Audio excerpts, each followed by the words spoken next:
13 જાન્યુઆરીએ પ્રયાગરાજમાં મહાકુંભ મેળાની શરૂઆત થવા જઈ રહી છે, જેના માટે દેશભરમાંથી સંતો મહંતો ઉમટી રહ્યા છે।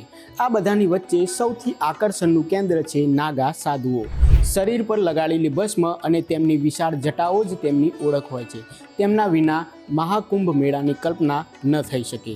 દેશભરમાં અંદાજે 4.5 લાખ નાગા સાધુઓ છે, પરંતુ શું તમને ખબર છે કે નાગા સાધુઓની પરંપરા કેવી રીતે શરૂ થઈ હતી?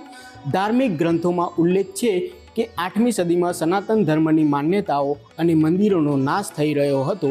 તેને જોઈ આદિ ગુરુ શંકરાચાર્યએ 4 મઠોની સ્થાપના કરી હતી અને ત્યાંથી સનાતન ધર્મના રક્ષણની જવાબદારી લીધી।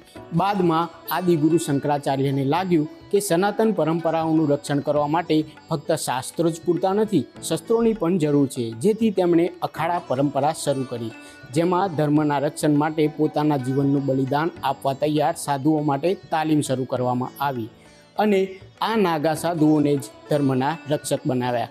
આ જ કારણોસર તેમને ધર્મના રક્ષક માનવામાં આવે છે।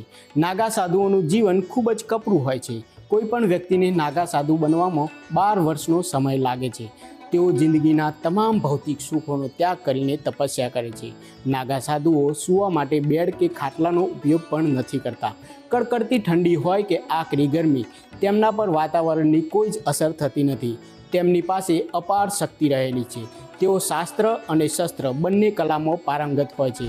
શું તમને નાગા સાધુઓ વિશે આ બધી જાણકારી હતી? કોમેન્ટ બોક્સમાં જરૂર જણાવજો અને હા, વિડીયો ગમે હોય તો લાઈક અને શેર કરવાનું ભૂલતા નહીં। નમસ્કાર।